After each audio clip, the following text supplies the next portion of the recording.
Dieu mon roi, à la mesure de l'extrême. Merci Seigneur. Merci roi tout-puissant qui est le centre de toute vie et qui fait, mon Dieu mon roi, vivre tout ce qui se rapporte à lui, qui donne de l'épanouissement au comble de la mesure. Béni soit l'éternel Dieu, béni soit le roi des rois, béni soit le Seigneur des seigneurs. C'est lui qui descend, qui s'abaisse jusqu'à la boue. Vous venez prendre, mon Dieu, mon roi, ce qui était sale et impur, et le nettoyer, l'élever jusqu'à lui, dans sa sainteté. Louange à ce Dieu le nom. Alléluia. Gloire au Seigneur. Magnificence au roi des rois. Alléluia. C'est lui qui montre sa valeur. Oh mon Dieu, sa grandeur suprême. En regardant les choses les plus belles, en regardant ce qui est sans valeur, pour les prendre et comprendre celles qui avaient de la valeur. Le Dieu tout-puissant qui valorise, soit loué, célébré, magnifié, exalté. Alléluia. Gloire à Jésus. Alléluia. C'est lui qui donne de l'assurance. L'assurance de vie, l'assurance de voir le lendemain, l'assurance de voir des années après, l'assurance de voir l'éternité. À quelqu'un qui était fragile et qui ne pouvait se garder. Béni soit ce Dieu, magnificence à ce Père, exaltation à ce roi, célébration à ce maître, magnificence à ce grand roi, à ce Seigneur à jamais. Alléluia.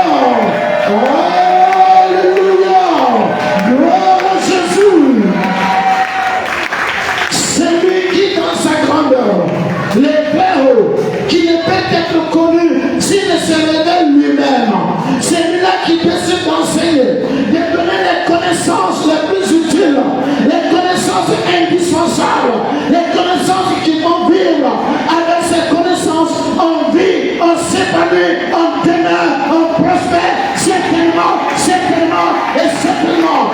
Gloire au Maître absolu. Magnificence de Dieu grand et tout-puissant. Alléluia. Alléluia.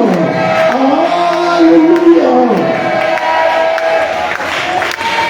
Béni soit ce berger fidèle qui nourrit, qui prend soin de son troupeau sans être contenu par une loi. Quand il y a la sécheresse, lui il s'est donné la rosée. Quand il y a le manque, il provoque l'abondance. C'est lui qui nourrit l'homme qui était affamé et qui n'espérait pas trouver la moindre graine. C'est lui qui fait boire en abondance l'homme assoiffé qui ne voyait aucune goutte d'eau à l'horizon. Béni soit le Dieu de la pourvoyance, le Dieu d'Abraham, le Dieu de Jésus, le berger fidèle. Sois exalté, magnifié, célébré, adoré, élevé à jamais dans le nom de Jésus. Gloire, louange, lumière parfaite. C'est lui qui vient et qui met de la lumière, qui donne de l'intelligence et qui montre la voie à suivre et qui fait avancer avec certitude. L'homme qui ne savait où aller, quelle décision prendre, ce qu'il faut faire, ce qu'il faut dire. Cet homme est éclairé, cette femme est éclairée et marche avec des pas fermes, avec assurance et ne chancelle à jamais. Louange à la lumière, adoration à la gloire, célébration à la magnificence. Alléluia, alléluia, alléluia. Gloire à Jésus, adoration à l'éternel, célébration au Dieu vivant à jamais dans le nom de Jésus. Qu'il soit loué, qu'il soit magnifié. C'est lui-là qui juge et qui a raison dans ses jugements. Et quand il juge, ses jugements s'accompagnent de faits réels, de faits pratiques. C'est lui-là qui était censé nous juger. À cause de qui, quand nous entendons quelque chose le concernant, nous fuyons, la culpabilité nous ronge, la peur nous envahit et la détresse est notre partage. Nous entendons pourtant la douce voix. Je t'aime, je ne te condamne pas, je te rachète, je te relève, je te bénis et je t'appointe pour moi. Alléluia. Magnificence au Dieu de grâce, au Père éternel qui aime et qui aime d'un amour éternel. C'est pourquoi il nous conserve sa bonté. Alléluia. Alléluia. Gloire à Jésus. Alléluia. Gloire à Dieu. Ton Dieu est avec toi. Il t'aime et il te tient dans sa grâce. Gloire à Dieu. Ce matin, il veut te nourrir. Il veut me nourrir. Oui, la Bible dit que l'homme ne vivra pas de pain seulement, mais aussi et surtout de toute parole qui sort de la bouche de l'Éternel. Si nous comprenons ce que vaut le pain pour une personne, nous allons comprendre à quel point la parole de Dieu est indispensable pour une personne. J'ai vu souvent des parents battre leurs enfants, et ces mêmes enfants, quelques minutes après, continuent de faire ce qu'on leur a interdit. J'ai vu des parents, j'ai vu des gens qu'on a frappés, qu'on a punis de beaucoup de manières, mais juste quelques temps après, ils ont récidivé. Ils ont commencé à faire ce qu'on leur avait interdit. C'est pourquoi on les a frappés. Quand tu vas à la Maca, tout le monde est déjà dans la repentance. Il y a ceux qui disent je suis innocent. Il y a ceux qui disent je ne recommencerai plus jamais. Mais à peine le pied dehors, ils vont encore le faire. Mais beaucoup de fois, j'ai vu des enfants, si on leur interdit de manger à midi, c'est pourquoi on leur a interdit, ça reste dans leur cœur, ça reste dans leur mémoire. Et quand ils veulent agir, ils tiennent compte de cela. Ce qui signifie que quand on manque de pain, on est vraiment en danger. Quand on manque de nourriture, on se sent mal, c'est difficile. Quand quelqu'un jeûne, beaucoup de fois il est belliqueux, il est violent. Si jamais tu l'as salué une fois, tu l'as salué deux fois, c'est une raison de guerre. Pourquoi tu l'agaces? Ne lui en veux pas. C'est chaud. Il ne supporte pas. Il manque de pain. Nous comprenons donc que si ce que nous mangeons pour notre corps est indispensable, c'est si nécessaire, alors ce que nous devons manger qui tienne l'âme et le corps est beaucoup plus nécessaire. Parce que le pain que tu manges vient de la parole de Dieu. La Bible dit tout a été créé par la parole. Ça veut dire que ton riz a été créé par la parole. Ton photo a été créé par la parole. Donc, comment on dit, Pépé Soukou, mais quoi? Ça a été créé par la parole. C'est seulement par la parole que tout cela existe. Ce qui signifie que la parole de Dieu te donne à manger dans le corps et elle te donne à manger dans l'esprit. Personne, en obéissant à la parole de Dieu, ne peut se retrouver dans le manque. Ce qui provoque le manque, la sécheresse, la détresse, la pauvreté dans nos vies, c'est notre désobéissance à la parole de Dieu. Ce qui provoque les troubles entre nous, on s'en veut, on est divisé en des parties, on se fait la guerre. Ce qui provoque cela, on veut la paix, on n'arrive pas à la créer. Ce qui provoque tout cela, c'est le manque, c'est la désobéissance à la parole de Dieu. Toutes les fois que tu désobéis à la parole, tu renonces à une condition de vie dont tu as besoin. Si quelqu'un veut vraiment s'appauvrir, quelqu'un veut vraiment se faire du mal, si tu veux te suicider, ce n'est pas la peine de prendre du poison, de te jeter de quelque part, désobéir complètement à la parole. Ça suffira pour que tu te détruises entièrement. Pourquoi vous pensez que le monde, malgré toute la science, toutes les connaissances. Aujourd'hui, les médicaments sont développés de beaucoup de manières. Mais dites-moi, qui est en bonne santé? Qui va bien? Je disais à des gens aujourd'hui, je dis, aujourd'hui tout le monde est ballonné. Tout le monde. Tu vois quelqu'un, on va dire même ses tablettes, il est ballonné. Il est ballonné. Tu vas dans la chambre de quelqu'un, on dirait c'est musique. Ça fait pour ici, toi là, ça lâche partout. Il est ballonné, ne lui en veut pas. Mais pourquoi?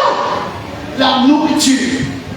Ça ne répond plus. La science est développée. Mais pendant qu'elle se développe, elle tue. Mais parce que la science qui se développe s'est éloignée et a désobéi à la parole de Dieu. Le monde n'ira pas mieux. Il n'y a pas quelqu'un qui sera une solution. Pourquoi, bien-aimé? Pour moi, il n'y en aura pas.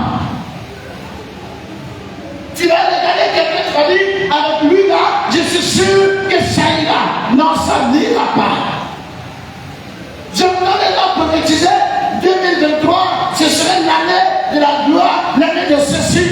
Je vais te dire une chose. 2022 valait mieux que 2023. 2023 vaut mieux que 2024. 2024 vaudra mieux que 2025. Ça n'ira pas mieux. Ça va se détruire. Pourquoi? Parce que c'est la malédiction du monde. Quelle malédiction? La désobéissance à la parole de Dieu. Chez toi qui t'assois, tu dis, ça ira mieux. Tu as de l'espoir. Frère, tu te prends. Tu es en train de te bercer. Ça ressemble à une mère qui chante un cantique pour que son bébé dorme. Mais c'est juste pour que tu dormes pour un temps. Ça ne changera rien à ta vie. Rien. Les gens sont obligés de s'adonner à la drogue, à l'alcool, à la cigarette, à des stupéfiants de toutes les manières. On a créé des activités pour pouvoir s'endormir un peu. Au point que la sexualité ne suffit pas dans sa voie normale. Il faut créer d'autres voies. On fait tout ça, c'est parce qu'on a envie de se réconforter un peu.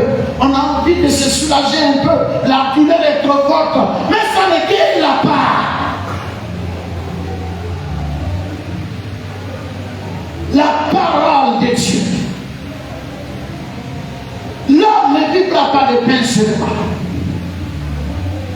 Nous avons dépensé beaucoup de choses pour aller avoir un nom, un foyer, pour aller avoir une puissance, un pouvoir. Alors que tout ce qui a créé le pouvoir, le nom, l'abondance, la gloire, nous l'avons rejeté.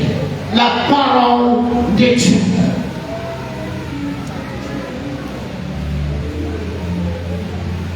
On a demandé à un monsieur de se réconcilier avec sa femme. Il refuse. Il a décidé de ne plus manger la nourriture de sa femme, la nourriture que la femme prépare. Il ne veut pas. Et la femme fait tout. Il refuse. Mais il a faim. Il a beaucoup faim. Et il a fait quelque chose dans la souffrance. Il s'est rendu compte qu'il était idiot. Il s'agissait tout seulement de dire à ma femme, je ne suis pas content pour ce que tu as fait, mais je laisse tomber. Voilà, je vais quand même manger la nourriture. Non, il est trop fier, il est en colère, il ne peut pas. Il a commencé à sentir qu'il n'a plus de force, il ne tient pas. Qu'est-ce qu'il a fait? Il allait se mettre tout simplement devant la cuisine de sa femme. Et il a laissé son pain submergé au seuil de la cuisine. Quand la femme passait, il dit à la femme, ne marche pas sur mon pain, ne marche pas sur mon habit. Et la femme dit, si je marche avec toi, si tu marches dessus, je vais manger ta nourriture. Et la femme, comprenant que son mari était à bout, il ne supporte plus, il ne tient pas. Elle a fait sur exprès. Si tu fais, je marche dessus. Il dit, si marche, tu vas voir. Si tu marches, je marche ta nourriture. La femme voulant régler le problème, elle a dit, c'est moi dessus. Lui aussi dit, c'est moi ta nourriture, ouais. C'est fini. Est-ce qu'on avait besoin de toutes ces souffrances, de ces quelques années, quelques jours de souffrance? Pourquoi ne pas simplement libérer la chose dès le début? C'est ce que beaucoup de personnes font. Nous avons une seule chose à faire pour vivre. nous refusons cela. Et nous courons. Écoute, Dieu est quelqu'un qui n'est pas agité. S'il dit je te donne rendez-vous ici, lui il t'attend là-bas. Va là où tu veux, il est ici. Quand tu vas finir de courir, que tu reviens ici, c'est là que vous allez commencer la marche ensemble. C'est le jour où tu vas commencer à obéir à Dieu, à sa parole, que vous allez commencer à marcher. Sinon, il faut courir. Seigneur, qu'est-ce que j'ai fait? Quel est mon péché? Comment ça se passe? Est-ce que c'est ça?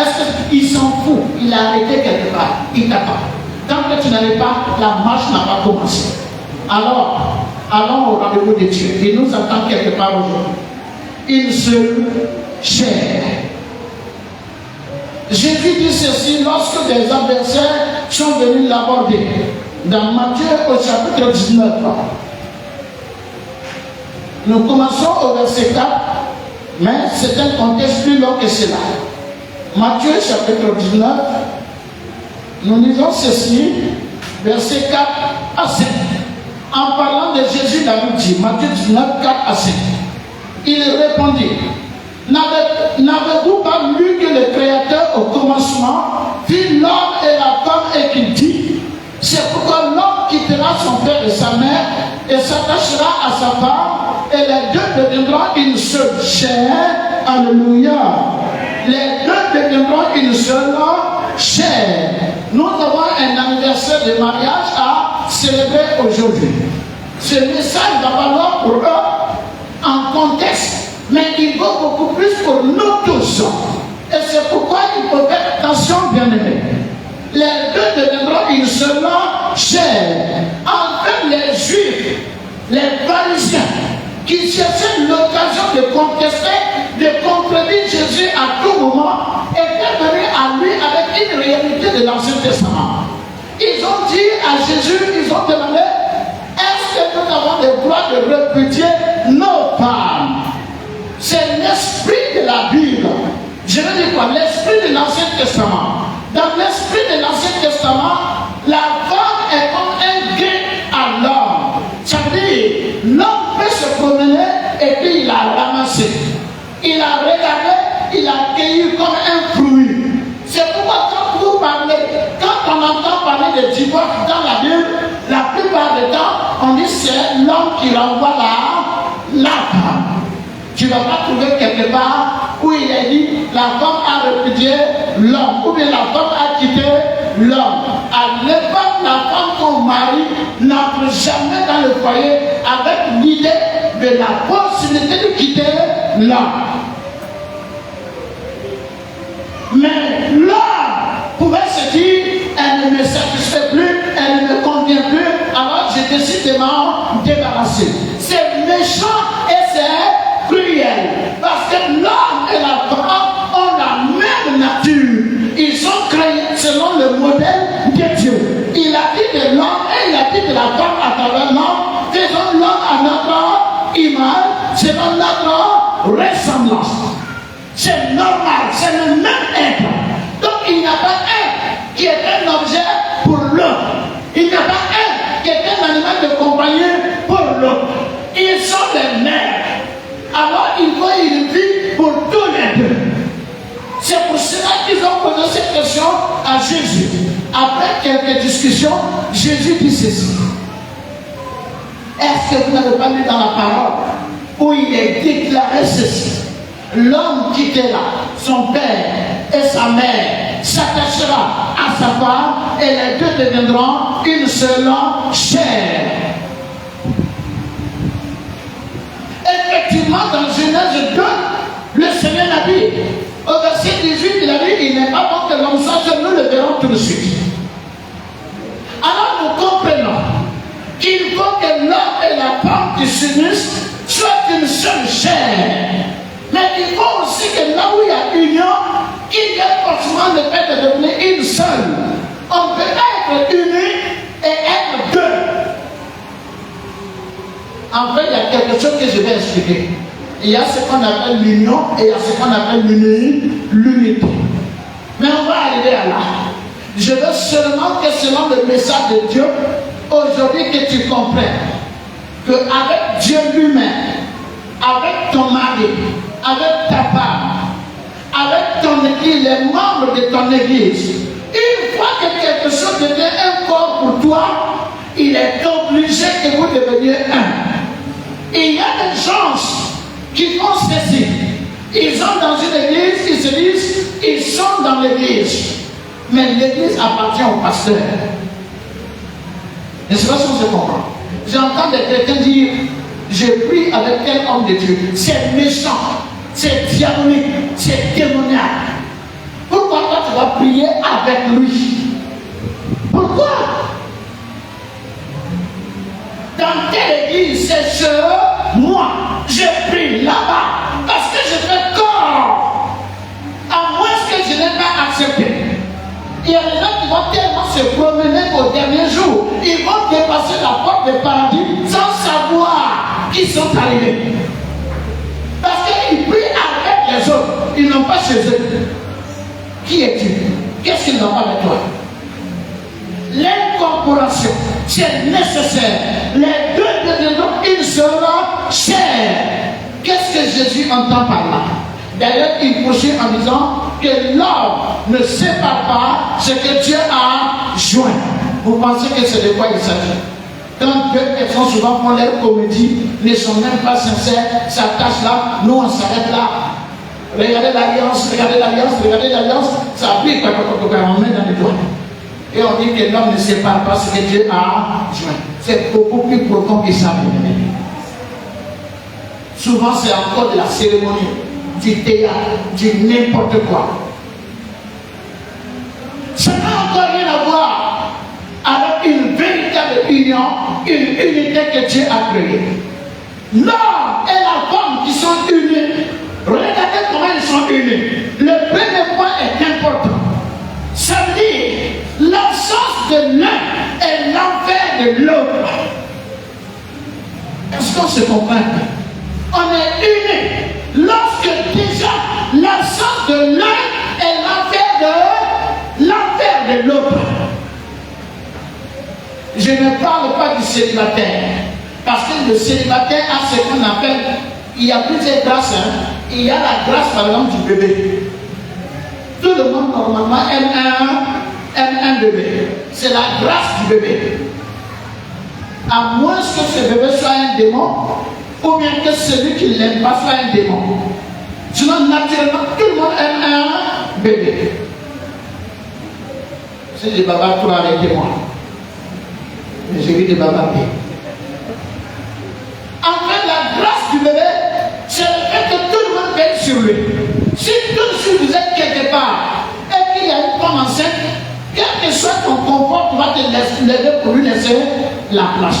Ce n'est pas à la femme qui t'a laissé la place d'abord, c'est au bébé.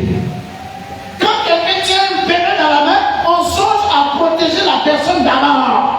C'est à cause du bébé. On ne le fait pas parce qu'on est forcément bon. On le fait parce que cette grâce est dans le bébé.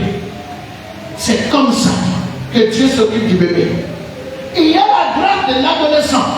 Il y a certaines capacités qu'il a. Donc ce n'est plus par l'affection de tout le monde. Parce qu'il peut se débrouiller à certains niveaux. Mais il reste encore sous l'affection. Il attire l'attention. C'est sa grâce de protection. Il y a celui qui devient jeune. Au fur et à mesure, les grâces varient. Ça change. Quand tu deviens un adulte, faut te pousser chez toi et puis pisser. C'est ton problème. Alors, à ce niveau, il y a la grâce des célibataires. Quand vraiment tu es dans le plan de Dieu et que tu n'es pas encore uni à un homme, il y a une vie qui se manifeste en toi. Il y a une capacité. Vous savez pourquoi le célibat est un poids pour nous? C'est parce que nous sommes dans une désobéissance. Aucune saison ne répond correctement. Avant les saisons pluvieuses, on les maîtrisait. On sait à quel moment il va pleuvoir, à quel moment il va cesser de pleuvoir. Maintenant, au moment où tu te dis que c'est la saison sèche, c'est là que ta maison est inondée. C'est la preuve du péché, de la désobéissance que nous avons vis-à-vis de Dieu. Alors, le même changement de saison là, ça se passe dans ta vie. Tu es célibataire et tu as pété les grâces d'un marié. Qu'est-ce qui ne va pas?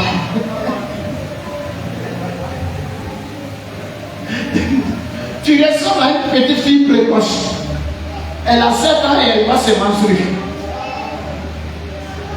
Elle a 7 ans et toutes ses rondelles sont sorties. Les saisons sont inversées. Tout est bouleversé. C'est pourquoi nous ne supportons plus certaines saisons. La saison du célibat confus. Tu vois le monsieur, tu vois la dame, c'est célibataire, c'est marié, tu sais pas, et puis les deux en même temps. C'est naturel.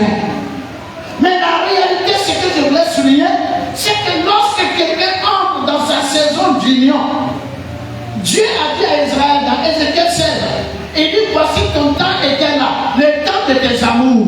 C'est-à-dire le temps où tu es appelé à être un homme complet, une femme complète, une saison d'union. Quand ça arrive et que c'est selon le plan de Dieu, le problème se trouve là-bas. Tu te sens vraiment seul, mais d'une solitude coupable. Tu sens que quelque chose ne va pas et tu en es responsable. Parce qu'en temps normal, Dieu a créé les conditions.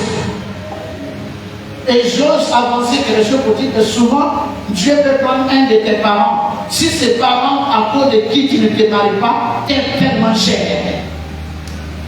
Il est capable de tout. Il y a des gens qui ont du travail, ce n'est pas pour autre chose. Ça te permet de tenir ta saison de mariée. Il y a des personnes, une rencontre est indispensable pour déclencher ta vie dans sa complémentarité. Alors, à partir du moment où cela entre, quand l'autre est absent, je veux dire absent dans deux sens.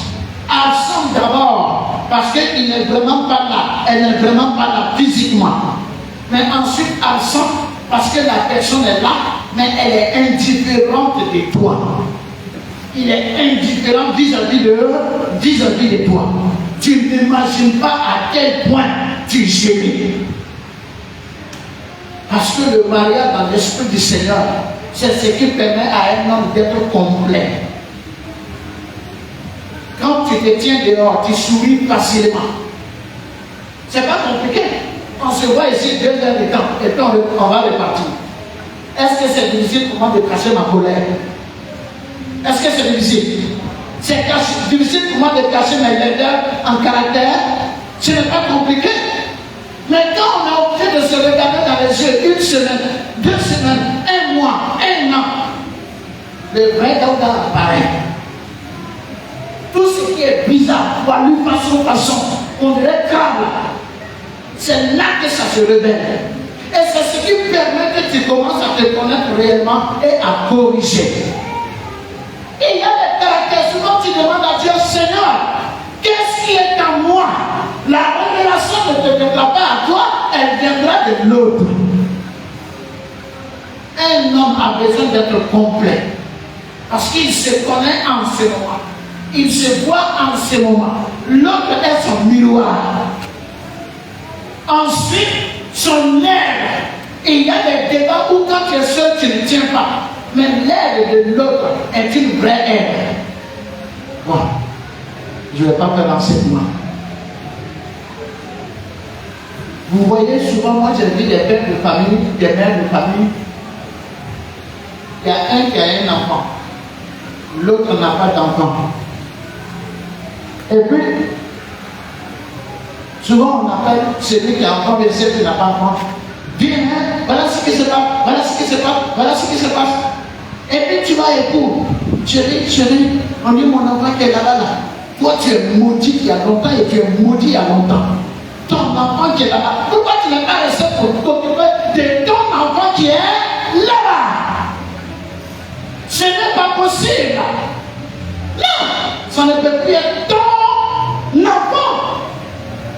Que tu le veux ou non, c'est votre enfant. La complémentarité, c'est ça. Ce qui était mon problème. Et je devais être seul à me battre face à ça. Maintenant, nous sommes 2 à nous battre. Tu es marié. Tu sens que tu as un problème de sexe, un problème d'implicité, de ceci de communication. Tu es marié. La plupart du temps, les hommes veulent cacher, les femmes veulent cacher. Mais c'est ça le problème. On ne se choisit pas. On ne se révèle pas à l'autre. Quand tu penses que tu peux régler un problème d'électricité caché, ce n'est pas possible. Tu ne peux pas régler un problème d'adultère caché. Ce n'est pas possible. Non. Alors, est-ce que toi aussi tu penses que quand tu as un problème parce que l'autre a l'adultère ou bien il a été impudique, que tu refuses de l'aider, tu penses que comme ça tu peux régler le problème? Non. Ce qui est compressé après qu'on le prend ensemble, c'est déjà vaincu. Mais on n'est pas un. Il y a même quelqu'un gendarme pour l'autre. Tu demandes le portable. Et souvent il y a 3 codes. Le premier code est très simple. Le deuxième code est un peu compliqué, un peu comme ça. Le troisième code est rentré carrément en lui-même, ressortir, revenir. Pour dire, qu'est-ce que tu cherches? Parce qu'il a peur de ce qui se passe. Et l'autre aussi est bien déterminé. Même si tu me menaces, je suis là. Enlève le premier code. Chaque deuxième code. Souvent, le téléphone là-bas, c'est bloqué, on détourne. On fait doucement, on laisse encore quelques fois. Quand ça passe, on vient réessayer. Jusqu'à ce qu'on devienne hacker. On craque le code. On rentre maintenant. Entre toi et le coach, qui est le plus diabolique? Qui est le plus diabolique? La confiance se donne avant de se cultiver. Mais on n'est pas un. Et tu ne pourras pas savoir ce que tu es capable de donner s'il n'y a pas quelqu'un à côté de toi tous les temps pour que tu puisses l'exprimer, le manifester. Une seule chair. La présence de l'autre, l'absence de l'autre, c'est un handicap majeur. Il y a des choses dont tu ne te sortiras jamais si tu dois te débattre seul. Non, ce n'est pas possible. Moi, je ne comprends pas. Souvent, des femmes ont des problèmes de mari de nuit et elles décident de garder. Et souvent, quand le mari est absent, tu vois, toi, esprit, mari de nuit, qui vient me fatiguer toutes les nuits, je te cours, je te taille, je te renverse, moi je me renverse avec toi. La nuit, le mari de nuit vient toquer. Bébé, tu es là. Quand tu réagis, nous on est ensemble. Parce que tu n'oses même pas parler de moi de l'autre côté. C'est parce que tu sais que j'ai plus de toi. Voilà ce que ça veut dire. Mais une fois que tu vas oser dire, bébé, voilà ce qui se passe dans ma vie. Est-ce qu'on présente quelqu'un qu'on veut cacher? Est-ce qu'on a, ça veut dire, je veux dire, pour que tu présentes quelqu'un à quelqu'un, c'est vrai que tu sais que tu n'as rien à voir avec la personne. Alors là, déjà, tu as rompu quelque chose. Quand lui il dit non, mais ça là, il faut qu'on enlève ça, il faut qu'on brise ça. Vous êtes d'accord pour la même chose. La voix élevée, en un instant, vous avez fini avec ce problème. Parce que vous êtes complet. Quand l'homme sort, il y a sa grâce et il y a la grâce de sa femme qui l'accompagne. Quand la femme sort, il y a sa grâce et il y a la grâce de l'homme qui l'accompagne. C'est pourquoi il faut être sûr d'être un. Et ça, c'est important. Quand on est un, ça devient quelque chose de tellement essentiel, de tellement indispensable, qu'on n'a pas envie que cela soit choqué un peu. Et c'est ça. Et c'est important. Alors, bien aimé, à ce niveau, c'est la même chose avec Dieu. Le Seigneur ne vient pas te chercher pour que toi tu sois là comme on m'a apporté et moi je suis là, et puis on est là simplement. Non. Qu'est-ce que le Seigneur fait? Il vient te chercher. Il y a ce qu'il y a. Chacun de vous est là. Ça, c'est pour vous reconnaître en tant que personne. Est-ce qu'on se comprend? Mais en dehors du fait que vous devez vous reconnaître en tant que personne, le créateur et la créature, vous devez devenir une même personne. C'est là que Dieu s'installe en toi. Le Saint-Esprit s'installe en toi. Il n'est pas hors de toi, il est en toi. Et vous ne savez pas ce que ça fait quand quelqu'un s'éloigne de Dieu. La Bible dit quand un seul pécheur, vous savez, quelqu'un qui était loin de la présence de Dieu, se répand et vient dans la présence du Seigneur, il y a beaucoup de joie au ciel. Plus de joie. Ça veut dire quoi?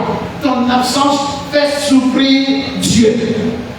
Quand le fils prodigue est parti, on dit à son retour, pendant qu'il parlait, son père a sauté à son cou. Il l'a embrassé. Est-ce qu'il a écouté son fils? Dites-moi, est-ce qu'il a écouté? Non! Le jeune homme disait, Père, je sais que j'ai péché contre le ciel, contre toi. Tout ça, c'est l'avantage.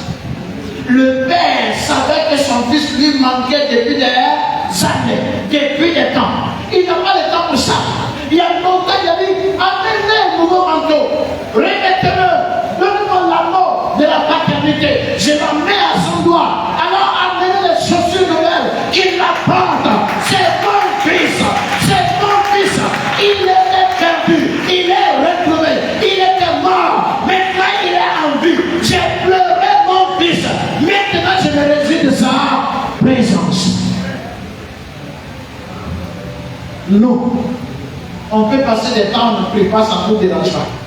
Quand tu vois les chrétiens dire qu'il y a problème, c'est parce que maintenant il fait des cauchemars. Il va commencer à parler avec des morts. Il y a des bœufs qui le poursuivent. Là, il comprend que Dieu lui manque. Ou bien il a commencé à remarquer que ses activités sont bloquées. Là, Dieu lui manque. Mais si tout va bien, Dieu ne lui manque pas. Il ne prie pas, ça lui dit rien. Il n'adore pas, ça lui dit rien. Il ne sert pas, ça lui dit rien. Non, tout va bien. Pour lui, Dieu doit être présent quand il y a problème. Non, toi tu n'as pas encore fait la même chair avec Dieu. Ce n'est pas pour donner un témoignage de concernant. Mais vous savez ce qui a brisé, je dirais pratiquement ma vie, mon ministère. Tout ce que j'ai souffert jusque-là aujourd'hui. Je suis un homme, c'est vrai, on dit souvent très faible, mais j'ai choisi en fait. Parce que où je me rends du côté de la dureté et je deviens très catégoriel et c'est dangereux, ou je me mets du côté de la gentillesse et je deviens très faible et je fais une option. Vous savez pourquoi? Dieu m'a fait une grâce. Quand j'ai commencé le ministère, je n'avais même pas le temps de dire bonjour à quelqu'un. Je suis en prière la nuit. Le matin, jusqu'à 5 h du matin, je suis en prière. Au moment où je vais me reposer un peu pour me relever, c'est là que les autres pasteurs sont en train de prier. Je ne supporte pas. Je me lève encore. Je n'avais même pas le temps de m'adresser à quelqu'un. Et quelque chose m'arrivait beaucoup de fois. Il suffit que je m'adresse à quelqu'un, la personne commence à trembler, à trembler, à trembler. Elle ne se retrouve pas. Et j'ai senti souvent des choses qui se passaient. Je laisse quelqu'un qui est en train de partir, je l'appelle par son nom. Il va venir par marche arrière, il vient me retrouver là. Il y avait tellement de choses qui se passaient. Mais ce n'est pas pour ça que je priais. Non, je sentais toujours qu'il y avait quelque chose dont j'ai besoin avec Dieu. Je sentais qu'il le fallait. Jusqu'à ce que je ne savais pas ce que je vivais, Dieu m'avait prévenu de beaucoup de choses. Un jour, j'allais rentrer dans la maison. Quand j'ai entendu le ciel, je n'ai pas dit ça sauter dans mon cœur. Et j'avais cette grâce. Quand Dieu doit parler, même ceux qui sont à côté entendent. Et la voix a sonné. Je t'utilise par miséricorde. Quand ça sonnait, ça m'a marqué, ça m'a fait peur. J'ai couru, je suis rentré dans la chambre. Je me suis mis dans le genou. Je laisse savoir, Seigneur, qu'est-ce qui se passe? Dès que je me suis mis dans le genou, j'ai commencé à prier. C'est là, c'est comme si quelqu'un avait mis un râteau ou bien une fourchette. Il est venu racler quelque chose de mon cœur. Et c'est sorti tout. Et depuis ce jour, jusqu'aujourd'hui, je suis resté dans une situation de confusion. Je démissionne, je ne veux pas servir. mais par les circonstances, il me ramène. Alors, il y a un adage chez nous qui dit que quand la pluie sait que tu es réfugié sur l'arbre de carité, elle ne cesse pas. Ça veut dire que depuis que l'ennemi sait que je suis dans une condition de faiblesse, les personnes même qui peuvent être autour de toi, à moins qu'il y ait un lien véritable entre vous, ces personnes te dédaignent, te méprisent. Ils ne savent pas le combat que tu vis. Ils ne le savent pas. Oh, j'ai besoin d'argent, je n'ai pas dit non. Je veux des choses, je n'ai pas dit non. Mais je n'ai jamais eu de problème avec Dieu. Murmurer en moi parce que je n'ai pas d'argent. Ce n'est pas là mon problème. Mon problème, c'est ce qui m'a quitté. Ce qui est parti de là. J'ai entendu maintenant dire, je suis mort, je suis allé, j'ai vu l'enfer. Tu n'as pas besoin de mourir pour voir l'enfer. J'ai vu chaque jour l'enfer, selon la révélation du Seigneur. La douleur, à certains moments, est de telle sorte, sévère, est de telle sorte, qu'il y a des moments où tu as envie de te jeter sur les véhicules. Il m'est arrivé en tant qu'homme de Dieu de prendre des médicaments pour vouloir me suicider et je me suis rendu compte que ce n'est pas à moi de faire ça.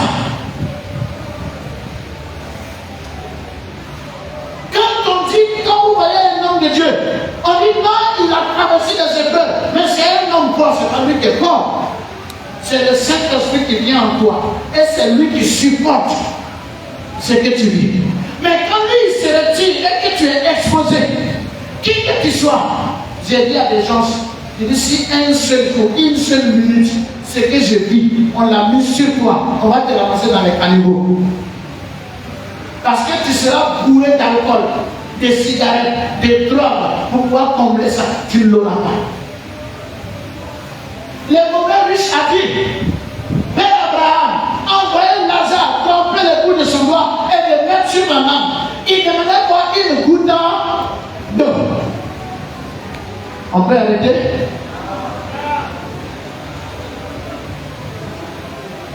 Il demandait une goutte d'eau. Mais est-ce qu'un mort boit de l'eau? Non, ce n'était pas notre eau de Hawaï ici. Il ne s'agissait pas de ça. Il s'agissait de la présence de Dieu. Parce que là, il était mort. Et ce qu'il avait maintenant, c'était un corps spirituel. Et le corps spirituel ressent uniquement les besoins spirituels. Quand tu n'es pas encore converti en Christ, je parle d'une conversion. Je n'ai pas dit quand tu n'es pas encore allé dans une église. Je dis quand tu n'es pas encore converti à Christ. Le poids de ton corps fait que tu ne sens pas les besoins spirituels, tu ne les connais pas. Mais si tu t'es déjà engagé avec Christ, sincèrement, que tu as appris ce que c'est que se libérer, se sanctifier, se consacrer, et que tu as perdu cette assurance, ce témoin, cette force intérieure, il n'y a pas de fou comme toi. C'est pourquoi quand David a péché, il a dit, ne me retire pas ton Saint-Esprit. C'était sa première préoccupation. Combien de personnes aiment Dieu pour que Dieu fasse la même chair avec eux, pour qu'ils soient une même chair avec Dieu? Combien? Souvent on adore. Ouvre ton cœur et laisse Dieu vivre en toi. Deuxième élément, c'est que l'autre est le prolongement de ta personne. Vous savez, un jour, je tenais mon portable. J'ai communiqué avec quelqu'un et puis il y avait un écouteur. Est-ce que le portable là c'est moi? Est-ce que c'est moi? Non. Mais tout simplement parce que j'avais mis branché l'écouteur au portable et l'écouteur je l'avais dans les oreilles. Je parlais avec la personne. Et il s'est trouvé qu'il a été juste à côté d'un truc qui a fait un bruit gressant.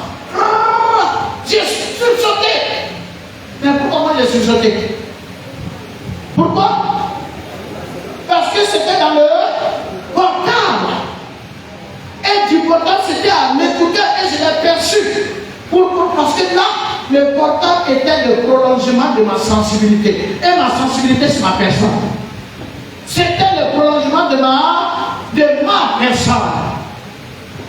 Est-ce que tu comprends que tu ne peux pas te lever comme ça et puis mettre un ouais et puis sourire?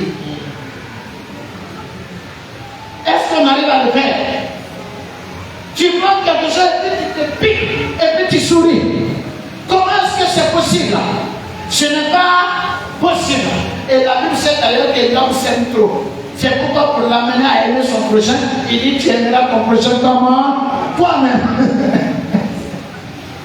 De même que tu t'aimes là, aime ton prochain. Alors dis-moi, si on dit tu t'aimeras, comment est-ce que ton prolongement tu le détruis? Comment? Quand il y a Panari dans le doigt, l'œil refuse de se fermer. Panari ne doit encore avoir avec lui. Ça peut avoir avec lui. Mais ils sont reliés par la même sensibilité. La même sensibilité. Deux personnes qui ne sont pas parvenues à être liées par la même sensibilité ne sont pas unies. Ils sont regroupés. Nous comprenons souvent mariage, union au regroupement. Souvent tu vas dans un champ, tu trouves les oiseaux qui sont beaucoup là-bas. Mais quand tu veux voir, quand ils s'en vont, chaque oiseau prend sa direction. Ils n'étaient pas unis. Ils étaient regroupés. Chacun avait sa sensibilité, son fardeau, ses projets, sa manière. Et l'autre ne le regarde pas. L'autre ne le concerne pas. On se met ensemble pour que chacun trouve son intérêt. Mais on n'est pas unis. Beaucoup de personnes sont regroupées, mais pas unies. Est-ce que c'est ce qu'il faut? Non. Quand on s'unit, on développe la même sensibilité. La sensibilité de l'épouse est la sensibilité de l'époux. Et la sensibilité de l'époux est la sensibilité de l'épouse. Et c'est ce que Dieu fait avec son corps. Quand tu as un problème, nous ne le savons pas, mais c'est Dieu qui a ce problème.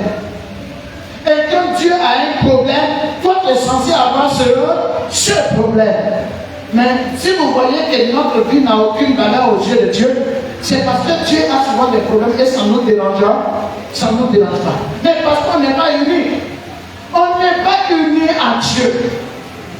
On n'a pas la sensibilité partagée. Non! Il y a un problème. Tu ne peux pas te lever et faire volontairement du mal à ton doigt, du mal à ta tête, du mal à ta poitrine, du mal à ton pied. Mais pourquoi? Non! Tu ne peux pas le faire. La question est, est-ce que je suis converti? Est-ce que je suis au Seigneur? Est-ce que je lui appartiens? Pour comprendre ce genre de choses-là. Ton prolongement. Adam a dit, voici cette personne qui est os de main, chair de main, chair. Il ne parlait pas de lui-même, il parlait de elle. Pourtant, elle est os de ses os, chair de sa chair. Ça veut dire tout ce qui va la toucher m'a touché. Qu'est-ce que ça te fait? C'est normal que nos mariages soient du bidon. Parce que le premier mariage qui est celui avec Dieu est du bidon. Il n'y a rien dedans. Celui qui apprend à voler un œuf, il volera franchement des poules. Alors, si tu as commencé à trahir, à mépriser, à être fidèle à Dieu, tu penses que c'est ton foyer même là qui va avoir un sens? Souvent les gens sont ensemble parce qu'ils ont peur de l'église, les autres qui croient. Ils ont peur de la mairie où ils ont signé. Si on m'amène là-bas, je vais payer beaucoup. Ils ont peur que les gens les regardent pour dire lui, elle était mariée et il a divorcé. C'est la seule chose qui les tient ensemble. Hein? C'est la seule chose. Mais quand il est à la maison, il mange les dents. Tu sens qu'il n'est pas là. Il n'est pas là. Et souvent, c'est un prolongement. Il a envie de tuer ça. Il a envie de tuer ça. Il dit, qu'est-ce qui m'a amené dans ça à la main? Comment je me suis retrouvé dedans? Pourquoi je n'ai même pas vu même? Pourquoi? C'est là qu'il y a des gens qui commencent à voir que les nez de leur conjoint, elles n'avaient pas remarqué. Déjà, c'était gros et plat comme ça.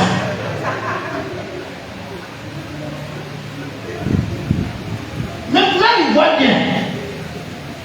Mais avant, tout était bien. Mais c'est normal, parce qu'on regardait avec des yeux endormis. On ne voyait pas bien. On voulait rendre les yeux là séduisants.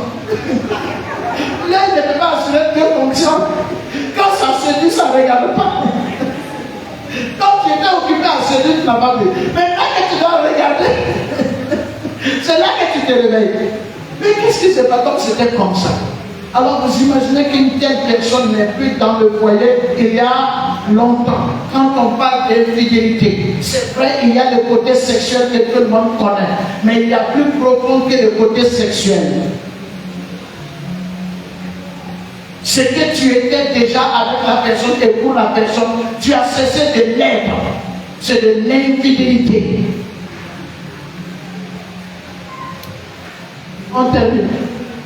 Le troisième élément, c'est arriver à être un, l'unité. C'est ce que j'expliquais. L'union est différente de l'unité.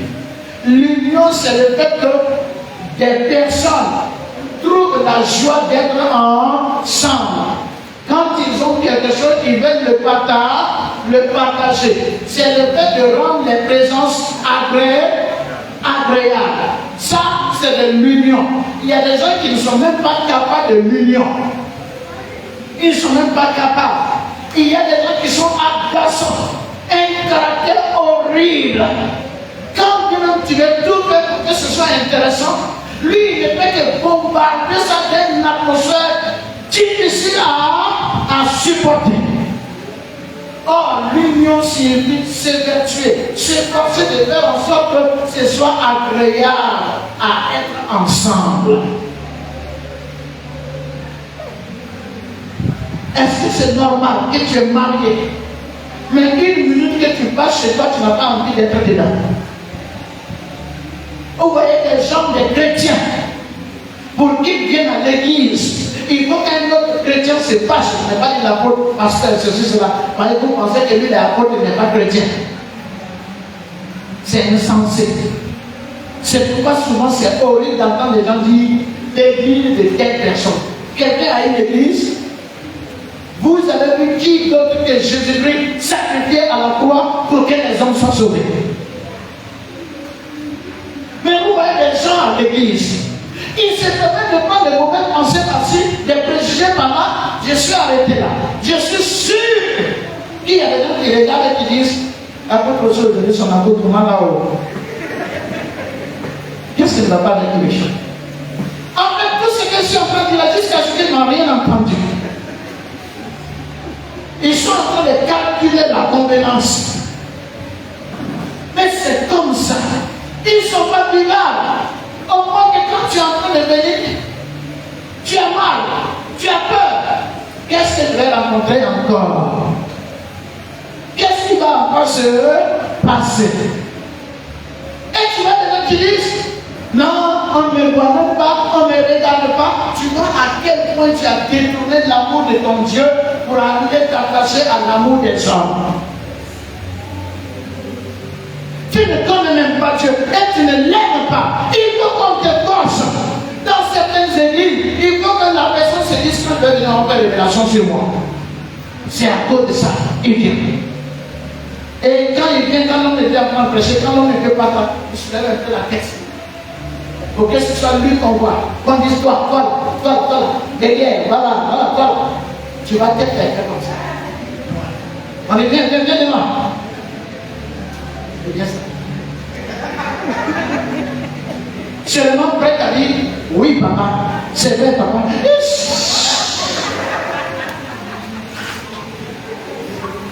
Hey! Tu es mort et ça c'est d'abord. Il n'y a aucune vie, ça ne va pas. C'est ça la raison d'être là. Ou bien peut-être il faut qu'une guérison, des miracles se produisent à tout moment. Non, ça c'est le caractère de l'église. Souvent il faut dire des gestes, mais ce n'est pas donné pour le spectacle. C'est donné pour frayer le chemin. Quelqu'un est en train de marcher, la voie est bloquée. L'autorité spirituelle se déclare pour que tu continues la marche. Ce n'est pas pour faire plaisir à nos beaux yeux. Mais lui, il vient pour ça. Quand c'est comme ça, vous voyez souvent les images, les messages de ces hommes de Dieu là sont dans les portables, ça va partout. Toi-même, tu as des fils là, tu ne vas jamais te tromper pour entendre dans le portable de quelqu'un, ta voix bizarre. Tu ne vas pas entendre. Mais souvent, c'est les enfants qui envoient message de intel, message de intel, message de intel. Voilà l'amour de mon enfant pour moi. Amen. C'est quel grand amour. Tu n'existes même pas. Parce que si tu ne veux, il faut que tu parles dans un français exceptionnel. Quand tu es là, c'est comme ça, c'est comme ça. Voilà. Tous les portables vont se remplir tout de suite. Yo, français même que j'ai appris, j'ai oublié. Peut-être là, c'est déréglé. Les disques durs sont rayés. Donc je suis désolé. Tu ne feras jamais parvenir mon message à quelqu'un. Parce que je n'ai pas ça. Mon dentier ne me permet même pas de parler correctement. Donc je me débrouille. Laisse-moi là. Et malheureusement, c'est comme ça qu'ils l'ont dit. Il faut que ce soit en des termes tellement. Et puis, je vais aggraver la révélation. Acclamer, on va l'aggraver. Tu vois, quand tu prends le sang, il y a ceci, il y a là, il y a ceci. Quand tu vas dans A, tu viens dans 2, ça fait 0, tu vas il n'a pas fini d'applaudir, il n'a pas fini d'applaudir, tu lui demandes, on a dit de faire quoi? Il ne sait pas. Il ne sait même pas de quoi il s'agit. Mais parce que pour dire ça, c'était joli. C'était agréable. Et puis c'est quelque chose qu'on ne dit pas chaque jour, donc c'est nouveau. C'est trop intéressant. Et là, on est dedans. Quel amour as-tu pour Dieu? Quel amour? Il y a ceux qui pensent que quand ils vont venir, il faut qu'on s'arrête à la porte pour sourire. Bonjour mon frère. Quand il marche, on revient avec, bien on sourit. Tu es bienvenue ma soeur. Après on recule, tu es bien. Quand il repart, il dit tu es là. Tu ne sais pas que tu peux avoir affaire à des hypocrites. Quand tu viens, c'est ce que toi-même tu seras avec Dieu qui va te préoccuper. Il n'a qu'à être bon, il n'a qu'à être mauvais. Qu'est-ce qui se passe avec Dieu? Voici ce qui m'intéresse.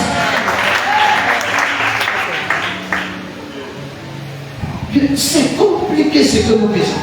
Mais comment si nous ne pouvons pas être unis avec Dieu? Nous sommes unis avec l'homme. C'est faux. Qu'est-ce que ça veut dire être un? Être un, c'est arriver à regarder dans la même direction, avoir la même autorité. Et c'est ça aussi le problème. Je ne suis pas, par exemple, souvent vous voyez des frères, des soeurs qui se marient à d'autres religions, et puis souvent les gens s'appellent des débats, est-ce que c'est normal, est-ce que ce n'est pas normal? Mon problème n'est pas là-bas. Mon problème est, quand vous êtes mariés, est-ce que vous écoutez la même personne? Je ne sais pas si je comprends. Est-ce que quelqu'un peut vous parler, et puis vous deux, vous considérez que lui qui parle là, il est digne que vous puissiez l'écouter? Est-ce que vous donnez de la valeur à la même personne? Si toi, ta pratique, ta croyance que tu as, il y a la manière de vivre le foyer. L'autre, sa croyance, il y a la manière de vivre le foyer. Qui va vous conseiller? Dites-moi, qui va vous conseiller? C'est ça le problème. Quand on devient un, on doit avoir une autorité qu'on reconnaît tous les deux. Mais j'ai vu des personnes qui ne sont pas de la confession de leur femme ou de leur homme, mais qui ont su accepter, adopter l'autorité. Ils sont obligés de se soumettre plus à l'une des autorités. Donc d'abord, qu'est-ce qui fait l'autorité sur toi? Est-ce que quand tu es en train d'agir, quand vous avez des disputes, des incompréhensions, est-ce que la parole de Dieu peut vous remettre ensemble? Est-ce que la parole de Dieu peut vous ramener? Est-ce que la parole de Dieu peut vous conseiller? Est-ce que la parole de Dieu peut vous soutenir? J'ai l'habitude de dire aux gens, je dis, vous ne savez pas la grâce que vous avez. Vous ne le savez pas. Regarde-toi. C'est le seul moment où moi je te parle et Dieu me fait la grâce. Moi aussi je l'entends réellement. En dehors de cela, quand il me parle parce qu'il y a un besoin pour toi, pour quelque chose, sinon une mission à accomplir. Mais quand je vous l'avoue, je dis, mais Seigneur, ça s'arrête là. Tu as une telle grâce que tu me brises. Beaucoup vont regretter. Beaucoup vont regretter le temps du ciel, le temps de la gloire. Si tu as piétiné la gloire de Dieu, c'est la seule chose qui te reste. Après, je ne vois pas ce qui te fera vivre. Je ne vois pas. Jésus a dit, je veux qu'il soit un. Comme toi et moi, Père, nous sommes un. Je suis en toi et tu es en moi. Quand quelqu'un est en toi, il y a ce qu'on appelle l'esprit humain de la sorcellerie. Qu'est-ce que c'est? La personne arrive à se connecter en toi. De sorte que quand tu veux penser, la personne pense en toi. Quand tu veux désirer, c'est la personne qui désire en toi. Et quand tu détestes, c'est la personne qui déteste en toi. Alors quand deux personnes deviennent une même personne, ça veut dire que même si ta pensée propre existe, tu fais en sorte que vous finissez par avoir une même pensée. Quand nous regardons cette situation, qu'est-ce que tu penses? Qu'est-ce que je pense? On fait des arrangements et on finit par avoir ensemble une même pensée par rapport à la chose. C'est dans ce moment qu'on réussit. Si vous attachez deux moutons avec la même corde, à moins d'un miracle, vous pouvez aller tourner et revenir les tourner. Parce que si chaque mouton veut aller dans sa direction, ils vont rester là-bas. Mais s'ils se mettent ensemble pour marcher, ils vont partir, tu les retrouveras, tu ne les retrouveras pas. C'est la même chose. Il y a des gens qui ne s'en sortent pas parce qu'ils ne sont pas de la même pensée. Quand on dit Dieu a uni, voici un élément important. Vous arrivez à une disposition où votre considération pour la chose commence à devenir identique. Est-ce que c'est le cas? Pendant que l'un insiste et veut qu'on dise que c'est noir, l'autre insiste pour qu'on dise que c'est rouge. Vous n'êtes pas unis, vous êtes regroupés. Et Dieu n'a rien à voir avec les regroupés. Il veut les unir. Ils sont devenus un. Quand c'est bizarre, vous pouvez vous retourner vers la même personne. Vous pouvez vous retourner vers la même chose. Quand même dit, je vais voir, on va voir si c'est la vérité. Ce qu'il va voir, ça va être ce que l'autre aussi va voir pour dire que c'est la vérité ou ce n'est pas la vérité. Mais si ta vérité n'est pas ma vérité n'est pas ta vérité, nous ne sommes pas unis. Pas du tout. Qu'est-ce qui se passe? Regardons-nous. Quelqu'un se passe tout de suite, il prend la décision. Il ne sait même pas savoir ce que Dieu en pense. Qu'est-ce que le Seigneur en pense? Non. Qu'est-ce qui se passe? Non, comment? Je suis fatigué. Moi, c'est bon. Moi, c'est comme ceci. Moi, je ne viens pas là-bas. Moi, on m'a dit ceci. Moi, on m'a dit ceci. Le Seigneur m'a donné une chose de reprendre une jeune fille qui avait eu une vie qui n'allait pas du tout bien. Et alors là, c'était vraiment mauvais. Parce qu'elle vivait en fiançailles avec deux hommes. Pratiquement dans le même quartier. En attendant de voir celui qui allait être le meilleur, qu'elle va choisir. Et on était en plein culte quand l'Esprit du Seigneur a réagi. Et ce jour-là, pour l'amener à se décider réellement, je lui ai dit, tiens-toi debout. Elle s'est tenue debout, je lui ai dit, ce que tu fais est mauvais. Et bon, selon la manière dont on a expliqué, la fille n'a pas eu de problème. Elle était contente, elle a senti que le Seigneur s'intéressait à elle, elle voulait abandonner et autres.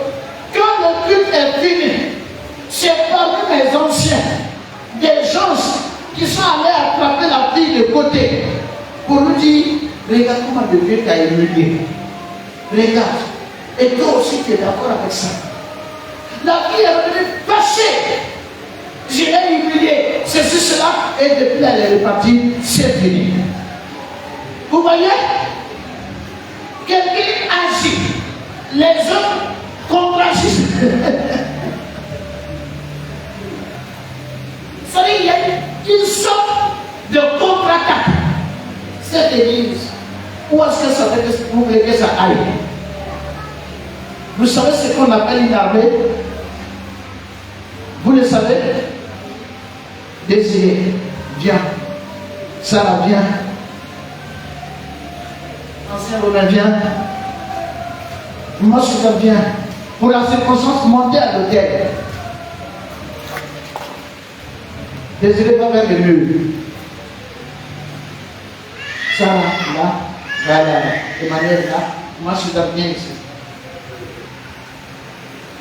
Non, là, tu regardes tout droit devant toi. Regarde tout droit devant toi. Tout droit devant toi. Voilà. On se comprend? Suivez bien cela. Chacun n'a qu'à aller tout droit devant lui. Allez-y. Sans vous arrêter. Moi, je ne suis pas là pour répondre ça. Ça va? Ça va bien? Ça, ils sont bien ensemble, ce n'est pas une armée. N'est-ce pas? Allez au mur.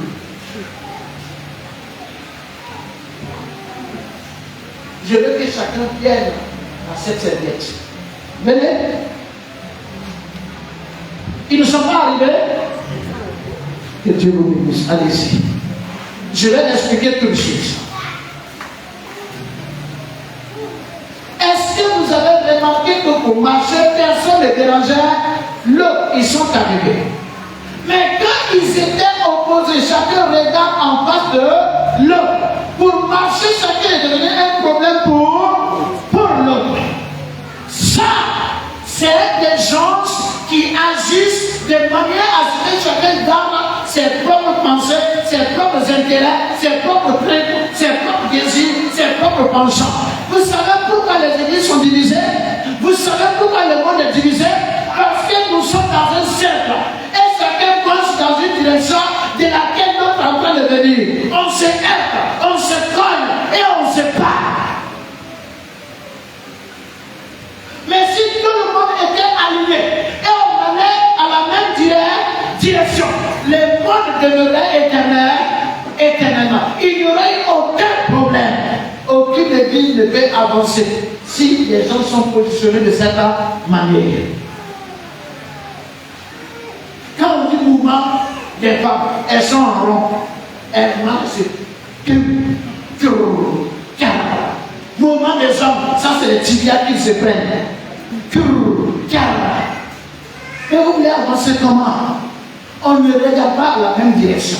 Parce que nous n'écoutons même pas le Seigneur qui est censé nous diriger. Ça c'est quelle église?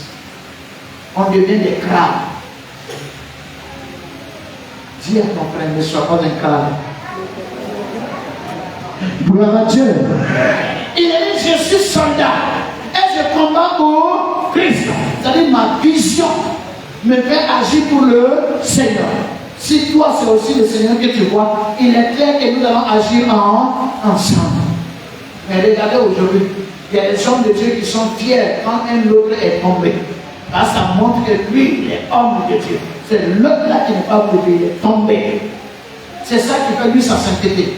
Quand on parle, il n'écoute pas, voilà, il ceci, on l'a vu là, c'est devenu comme ça. Et c'est ça qui fait que lui, il est saint. Sa sainteté n'est pas par rapport au Seigneur, hein, mais par rapport à la vie de l'autre. Qui es-tu au juste? Toi, tu es un crâne. Alors que Dieu nous bénisse et sa paix et sa grâce repose sur nous. Amen. Gloire à Dieu.